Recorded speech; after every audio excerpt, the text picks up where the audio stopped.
Hi there, my name's Leslie Hansen. I'm a counselor at Directions Counseling Group. Now more than ever, we are seeing so much anxiety walk through our door. It's understandable. What we're facing is so completely out of our control. And so we're trying to think of ways that we can try to manage what we're going through. And I want to focus and give you a couple of tools today on how to be able to recognize what your thoughts are and the way that your thoughts are going to impact a lot of your feelings. So I've got this whiteboard, and I'd like for you to take a moment just to get a piece of paper.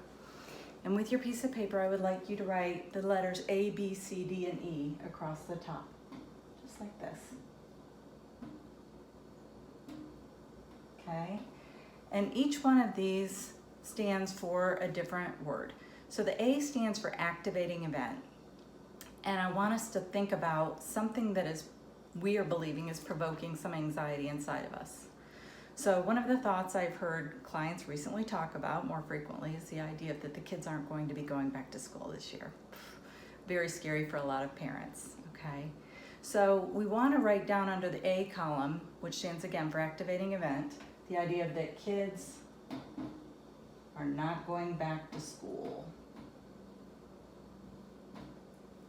So we often believe that activating event is going to have a consequence to it. So the C stands for consequences, and the consequences are actually feelings. So we might say we feel worried, we feel anxious, we feel frustrated. Okay? Worry, anxious, frustration, and it can be other things. There can be other emotions that you have.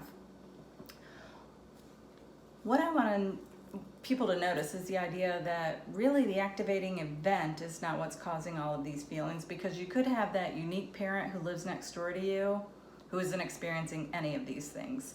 But we have to say, just because they aren't experiencing them doesn't mean that they're right and you're wrong, or vice versa. It's just the idea that we believe different things about the circumstances. So what's really important is to start acknowledging and being mindful of what our beliefs are. So the B stands for your beliefs. And what I would encourage you to do is write down each one of your beliefs. Now, the beliefs could be something like, we are never going to get through this situation. Our kids are always fighting. Okay? Notice words like never or always. These are what we consider cognitive distortions. They're a bit of overgeneralizations because kids aren't always fighting. And it's the idea if you aren't ever going to get through this, you will get through it. But those cognitive distortions mess with our mind. It makes us feel a lot more out of control. So we want to acknowledge any of our beliefs that have those overgeneralizations in them, okay? So as you're writing down each one of these beliefs, I want to stop and let you pause on something. I want you to think about ants. What do we know about ants? I have one client tell me these are small but mighty creatures, and amen to that. They are not intrusive if we have one ant at a picnic. I can flick it away and go on about my meal, no big deal. But if I have 5 minutes of conversation and I turn back around to my sandwich, I could end up having 10, 15, 20 ants there. I am not going to be touching that sandwich. I'm probably going to be getting up and moving my picnic. Our brains have ants in them. The ants are this. A stands for automatic, N stands for negative, and T stands for thoughts. We don't stop and recognize all of the automatic negative thoughts that are going on. All we do is we know that we have them. So I want you to recognize that your beliefs are oftentimes stemming from automatic negative thoughts. So after you write these down, like I said, the first one is maybe we will never get through this. The kids are always fighting might be number 2. I want you to give a rating between 0 and 10 next to each one of those thoughts. So you might put those ratings in parentheses. The first one, the kids are always fighting. You might say, well, that's a 5 on a truth factor rating. And that's what we're looking for. What is the truth? Number 2, we will never get through this, okay? maybe may seem like a 7 or an 8, you know, so we'll say it's a 7. I don't know how we're ever going to get through this, okay? But I would want you, however many beliefs you have, to go down and put a validity ranking next to those. 0 to 10, how true is it? Once you have that finished, we're gonna go over here and we're gonna go to the D column. Now I'll tell you this in advance, the D column is the hardest column to write out. D stands for disputing, and we're disputing those original beliefs.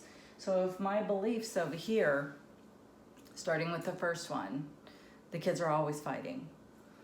I want you to say, when I go back to my activating event, the kids aren't going back to school. Is there a different belief that you could have about that event other than the fact that the kids are always fighting? Maybe the new belief, the disputed belief, could be something like, the kids have also done a lot of things to share a little bit better. We are teaching new activities at home to focus on sharing, okay? Then I would ask you, do the same rating scale over here. And the thing is, you'll find that the disputed beliefs are much more true than any of the beliefs that you had that were your automatic negative thoughts. Is it true that you're doing things at home that could provoke more camaraderie? If it's true, notice it. Maybe it's not true, but you're saying, wow, if we did adopt that belief, it could definitely make a change in how we have a vibe in this house, okay? I would want you to go through each one of those original beliefs and consider the idea of what could a new disputed belief be.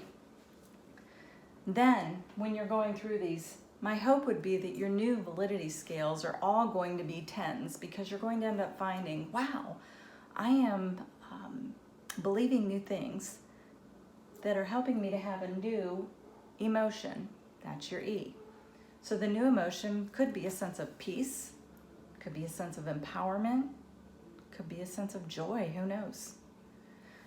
If we don't start recognizing that we have the power to take our thoughts captive, which is the ants, we are never going to experience a new emotion that helps us to feel a little bit more freedom.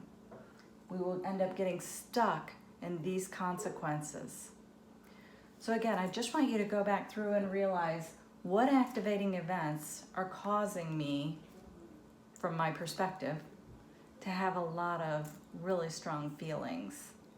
And is there a new way that I could consider those activating events that leads to me having a new emotion? I hope this is helpful to you. It's been a pleasure being able to see you this way, and I hope that these tips are absolutely helpful. Feel free to share this video, and if it's something that if you would like for me to talk about something else or share a new idea with you, don't hesitate to drop me an email. My email is Leslie@Directions Counseling. Take care and stay safe. Bye-bye.